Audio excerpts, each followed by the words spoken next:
Good morning, students. Welcome to online class. I hope all are well. Stay home, stay healthy, be safe. In previous classes, we discussed about that human digestive systems and respiratory systems and types of respiration. Okay, so now discuss about that circulatory system, or we call it as a transportations in human beings as well as in plants. Okay, first we go to that transportations in human beings. Transportation. Human beings, like other multicellular organisms, need regular supply of food, oxygen, etc. This function is performed by circulatory system. Okay, human beings के और इसके अलावा multicellular organisms जो भी है supply करते हैं body के अंदर, फूड को रहने दो या ऑक्सीजन रहने दो, और भी जो कोई भी है सप्लाई करना पड़ता है फिर बॉडी के अंदर ही. So this function is performed by circulatory system. इस फंक्शन को परफॉर्म करता है जो circulatory system. Circulatory system consist of three, that is heart, arteries and veins, blood and lymph. So heart is a pumping organ, arteries and veins are called as a blood vessels, blood and lymph are called as a circulatory medium. Okay, these are that circulatory system consist of. Okay, double circulation. Definition is blood travels twice through the heart in one complete cycle of the body. Okay, this is the definition of double circulation. Important hai. Next, that structure of the heart. Our heart consists of four chambers, that is left auricle or atrium, we also called as. Okay, left ventricle, right auricle or atrium, and right ventricle. These are the four chambers of our heart. Next, first you see the diagram. First, how is blood enter into in our heart? That's first part is pulmonary vein. The oxygenated blood enters through the pulmonary vein, and that blood goes to the heart in the left auricle first. The oxygenated blood is enter into the left auricle first, and then after the fill of the chamber of left auricle, it goes to the left ventricle. The valve is there between that left auricle and the left ventricle. That valve name is bicuspid valve. Okay, bicuspid valve is there. If after the fill of that left auricle, left ventricle open, that is bicuspid valve is open, it enter into the left ventricle, and then the blood passes through the aorta. Okay, from the aorta it enter into the whole part of the body. Okay, next, deoxygenated blood. The deoxygenated blood is entered through the superior vena cava, or we called as upper vena cava, and also inferior vena cava. Okay, lower vena cava. Okay, or also we called as inferior vena cava or lower vena cava, and superior vena cava or upper vena cava. The upper part of the blood from the head, it comes to that superior vena cava, and the lower, that is leg part and the other parts of the lower part of the body, the deoxygenated blood enter into that inferior vena cava. So it enter into that right auricle. After the fill of the right auricle, a valve is there. The valve name is tricuspid valve. It opened suddenly, and the blood moves towards the next chamber called as a right ventricle. From the right ventricle, the blood passes through the pulmonary artery. Okay, from the pulmonary artery it goes to the lungs again. Okay, from the lungs we take that oxygen, that oxygen is mixed into the blood. So then again it comes into the pulmonary vein. Like these, that blood is transported that from the heart to a body, and from body to the heart. So it called as the double circulation process. Okay, that is pulmonary circulation we called as the blood moves from the heart to the lungs and back to the heart. and systemic circulation means blood moves from the heart to rest of the body and back to the heart. Okay, this is about the double circulation. सबसे पहले आता है left pulmonary vein से oxygenated blood, उसके बाद left auricle में आता है। लेफ्ट ऑरिकल फिल होने के बाद ये एक वॉल होता है बाइकस्पिड वॉल, तो वो बाइकस्पिड वॉल से लेफ्ट वेंट्रिकल में आएगा, लेफ्ट वेंट्रिकल से आयोटा के थ्रू सारे बॉडी पार्ट्स में चले जाएगा। सेकंड है सुपीरियर वेना केवा और इंफीरियर वेना केवा में से डीऑक्सीजनेटेड ब्लड एंटर होता है चेंबर में, दैट इज राइट ऑरिकल में। तो राइट ऑरिकल से वो थर्ड चेंबर है, वो फिल होने के बाद और एक वॉल्व है दैट इज ट्राइकस्पिड वॉल्व, वो ओपन हो जाता है, फोर्थ चेंबर में जाएगा। फोर्थ चेंबर का नाम है राइट वेंट्रिकल। राइट वेंट्रिकल से बाद में डायरेक्ट ले जाएगा पल्मोनरी आर्टरी, पल्मोनरी आर्टरी से अगेन लंग्स की तरफ चले जाएगा। ऑक्सीजन कार्बन डाइऑक्साइड को वहां से रिलीज कर देगा, ऑक्सीजन को वापस ले लेगा, फिर ऑक्सीजनेटेड ब्लड हो जाएगा, वापस पल्मोनरी वेन में एंट्री होगा। इस तरह से जो प्रोसेस होता है उसको हम बोलते हैं डबल सर्कुलेशन प्रोसेस। ओके, इसमें देखो इजीली समझ में आ जाएगा।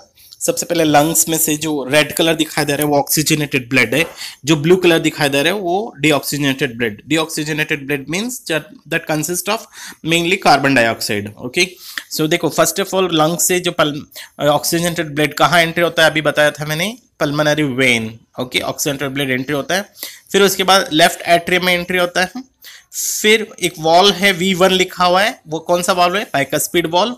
फिर उसके बाद लेफ्ट वेंट्रिकल में जाएगा, लेफ्ट वेंट्रिकल से अगेन एंट्री होगा देखो aorta, that is main artery, oxygenated blood, फिर बॉडी ऑर्गन्स में एंट्री हो जाती है फिर। ओके, एक ये सिंगल प्रोसेस हो गया।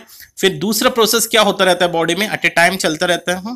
सो बॉडी ऑर्गन से वापस जो सेल के अंदर जो एक्टिविटीज होता है वो कार्बन डाइऑक्साइड रिलीज करता है।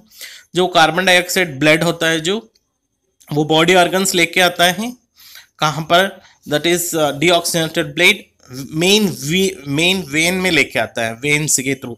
जो आपको ग्रीन ग्रीन दिखाई दे रहा है देखो आपके हाथों में दिखाई दे रहा है ग्रीन ग्रीन, तो ये वेन है। तो ये वेन में से डीऑक्सीजनेटेड ब्लड पास होता है। सो वहाँ से वही अपर वेन के वालों के हेल्प से राइट एट्रियम में जाएगा। राइट एट्रियम में और एक वॉल्व आएगा देखो बीच में V2 लिखा है, वो वॉल्व कौन सा है, ट्राइकस्पिड वॉल्व है। फिर उसके बाद राइट वेंट्रिकल में जाएगा, देखो डायग्राम देखो, एरो मार्क देखते जाओ, राइट वेंट्रिकल से बाद में जाएगा पल्मोनरी आर्टरी, जो डीऑक्सीजनेटेड ब्लड रहता है उसके अंदर। पल्मोनरी आर्टरी से वापस लंग्स में जाएगा। इस तरह से आपको क्लियर हो जाएगा कॉन्सेप्ट। ये इजी गोइंग में समझने के लिए एक फ्लो चार्ट टाइप बनाया गया है, diagram to show the blood circulation in हमारा body, human body.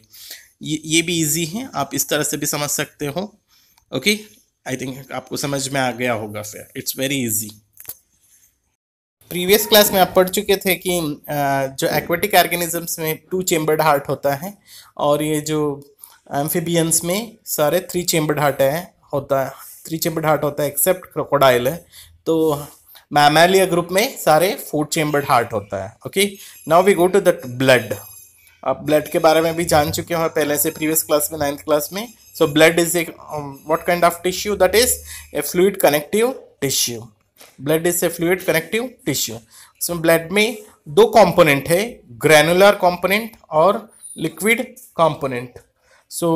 Granular component में ब्लड कार्पसल्स होते हैं और लिक्विड कंपोनेंट में प्लाज्मा। ब्लड कार्पसल्स में 3 टाइप्स है देखना, RBCs, ब्लड प्लेटलेट्स, WBC, और लिक्विड कंपोनेंट प्लाज्मा में बस एक ही है, दैट इज उसके बारे में, प्लाज्मा के बारे में ही है।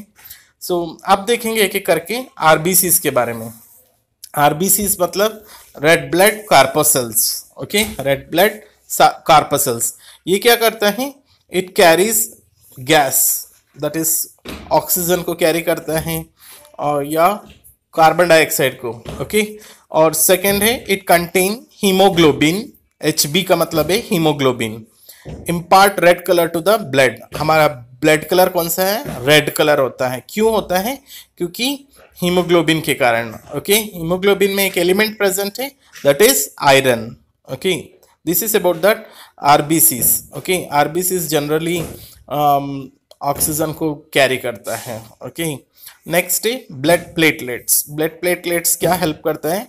इट्स ब्लड क्लॉटिंग, यानी कहीं पे भी इंजरी हो जाता है बॉडी के अंदर तो ब्लड ब्लीड होता जाता है, तो उसको क्लॉट करने के लिए हेल्प करता है जो blood platelets. Okay, this is the function of blood platelets. Next है WBC, यानी white blood corpuscles. White blood corpuscles provide body defense by engulfing the germs and producing antibodies, यानी ये हमारे बॉडी में जो भी जर्म्स एंट्री होता है उसको किल करता है फिर, लाइक ए सोल्जर्स। ओके, आपको पूछा जाएगा कि कौन से ब्लड कार्पसल्स को हम सोल्जर्स बोलते हैं, that is white blood corpuscles को बोला जाता है फिर। Okay, this is about the WBC। WBC को हम साइंस लैंग्वेज में बोलते हैं ल्यूकोसाइट्स। ओके, और RBCs को हम बोलते हैं एरिथ्रोसाइट्स, और ब्लड प्लेटलेट्स को बोलते हैं हम थ्रोम्बोसाइट्स साइंस लैंग्वेज में। Okay, next plasma. प्लाज्मा है एक लिक्विड कंपोनेंट है, येलो कलर फ्लूइड है, contain 90% of water and 10% of organic substances। कौन से हैं organic substances? Like plasma proteins, albumin, globin, और इनऑर्गेनिक भी होता है, इनऑर्गेनिक मिनरल्स भी होता है, सब्सटेंसेस भी होता है, दैट इज मिनरल आयंस, जैसे कैल्शियम, पोटेशियम, सल्फर, ये सारा भी प्रेजेंट होता है प्लाज्मा के अंदर। This is about that blood. Okay, yellow colour fluid कौन सा होता है पूछेंगे तो प्लाज्मा। वाटर 90%, 10% ऑर्गेनिक सब्सटेंसेस, और इनऑर्गेनिक सब्सटेंसेस भी होते हैं, मिनरल आयंस, जैसे कैल्शियम बताया था, फास्फोरस है, पोटेशियम है, सल्फर्स है, ये सारे हमारे बॉडी के अंदर प्रेजेंट होता है। ओके, अभी लिम्फ के बारे में देखेंगे। लिम्फ भी इंपॉर्टेंट टॉपिक है। Lymph A yellowish fluid escape from the blood capillaries into the intercellular space containing less proteins than blood. Lymph flows from the tissues to the heart, assisting in transporting and destroying germs। मतलब ये lymph है, ये जो capillaries होता है, हम blood vessels में 3 part होता है, आर्टरीज, वेन्स और कैपिलरीज। कैपिलरीज वेरी थिन होता है, उसके अंदर जब ब्लड फ्लो होता है उसमें से एस्केप होकर उसके अंदर येलो फ्लूइड जो एस्केप होकर ब्लड से, येलो फ्लूइड है जो लिम्फ है, वो इंटरसेलुलर स्पेस में से उसके अंदर चले जाता है। उसके अंदर क्या प्रेजेंस होता है? लेस प्रोटीन होता है, ब्लड से, ब्लड में ज़्यादा प्रोटीन होता है when compare to the lymph. तो इंटरसेलुलर स्पेस में क्या प्रेजेंस होता है? लेस प्रोटीन प्रेजेंट होता है। वहाँ पे जाके कैपिलरी से एस्केप होकर लिम्फ में चले जाते हैं सारे। सो लेस प्रोटीन होता है प्रेजेंट क्या उसके अंदर। Lymph flows from tissues to the heart, tissue से लिम्फेटिक कैपिलरीज होता है। सो फिर उसके बाद वो जाके ज्वाइन हो जाता है वेन्स में। सो वेन्स में जो जाने के बाद वो डायरेक्टली वही हार्ट की तरफ चले जाता है फिर ट्रांसपोर्टिंग में, और डिस्ट्रॉइंग द जर्म्स, और जर्म्स को भी डिस्ट्रॉयड करता है। This is about that lymph. This is also important topic. Now we go to the differentiate between the arteries and veins. So ये पूछा हुआ एग्जाम में इंपॉर्टेंट है। What is the difference between arteries and veins? Arteries है, it carries oxygenated blood from heart to the body parts. Okay, body part से heart से body parts की तरफ ब्लड को ले जाता है, और एक्सेप्ट पल्मोनरी आर्टरी, और इसमें क्या होता है? वेन्स में carry deoxygenated blood from body parts to the heart. देखो, बॉडी पार्ट से हार्ट की तरफ ले जाता है, उसका काम क्या है? वेन्स में। Okay, accept pulmonary vein. Second point, इसको हम डिस्ट्रीब्यूटिंग वेजल्स भी बोल सकते हैं आर्टरीज को, और वेन्स को कलेक्टिंग वेसल्स बोल सकते हैं। ओके, क्योंकि वो डिस्ट्रीब्यूट करता है ब्लड को, और ये ब्लड को ऑक्सीजनेटेड डीऑक्सीजनेटेड ब्लड को कलेक्टिंग करता है वेन्स, इसीलिए कलेक्टिंग वेसल्स भी बोलते हैं। और आर्टरीज है, थिक एंड इलास्टिक होता है, क्योंकि ब्लड क्या होता है? आयोटा के थ्रू सारे बॉडी पार्ट्स में जाता है, तो बहुत ही फोर्स में जाता है ना, इसीलिए थिक होता है और इलास्टिसिटी होते हैं आर्टरीज। और veins thin and less elastic होता है, क्योंकि वो डीऑक्सीजनेटेड ब्लड को कैरी करता है ना बॉडी पार्ट्स के जो उससे, तो इसीलिए थिन होता है और लेस इलास्टिक होता है। और आर्टरीज है डीप सिचुएटेड, यानी आपको पता नहीं चलता है कि अंदर की ओर सिचुएटेड होता है आर्टरीज। हम डीपली कट कर देंगे तो कितना ब्लड आने लग जाता है फिर। और ये वेन्स है, ये ऊपर दिखाई देगा, सुपरफिशियल है, जो ऊपर दिखाई देता है हमारे बॉडी के ऊपर, उसको हम बोलते हैं वेन्स। ओके, ये डीपली सिचुएटेड है, ये अपर सरफेस में सिचुएटेड होता है veins. Okay, this is about that arteries and veins, that is blood vessels के बारे में। Okay, now we discussed about that transportation in plants. जो प्लांट्स में ट्रांसपोर्टेशन होता है जो टू मेन कंडक्टिंग पाथवेज से, आपने ऑलरेडी पढ़ चुके हैं, जाइलम एंड फ्लोएम। जाइलम क्या कैरी करता है? वाटर और मिनरल्स, कहां से? From root and other parts of the plant. और फ्लोएम क्या कैरी करता है? It is product of carries product of photosynthesis from leaves to the other parts of the plant. यानी जो फोटोसिंथेसिस प्रोसेस से जो लीव्स जो फूड प्रिपेयर करता है, वो other parts of the plants में कैरी करता है। इसमें क्या second point, no energy is used. इसमें जाइलम में और फ्लोएम में energy is used from ATP form में एनर्जी यूज में लेता है फिर। और ट्रांसपिरेशन का डेफिनेशन क्या है? It's a process of loss of water as vapour from aerial parts of the plant. This is the definition of transpiration. Next है functions of plants transportations. First point, absorption and upward movement of water and minerals by creating transpiration pull. Transpiration pull को create करने के बाद ये observe करेगा water और minerals को और अपवर्ड मूवमेंट तक पहुंचाएगा, यानी जितना ही टॉप टिप तक द प्लांट तक भी वाटर और मिनरल्स को पहुंचाएगा। Second is helps in temperature regulation in plant, temperature को रेगुलेट करता है। Third, transportation of food from leaves, food factory. Last point है transportation of food from leaves यानी food factory to different part of the plant is called as translocation. ये translocation का definition है, याद रख लेना। ओके।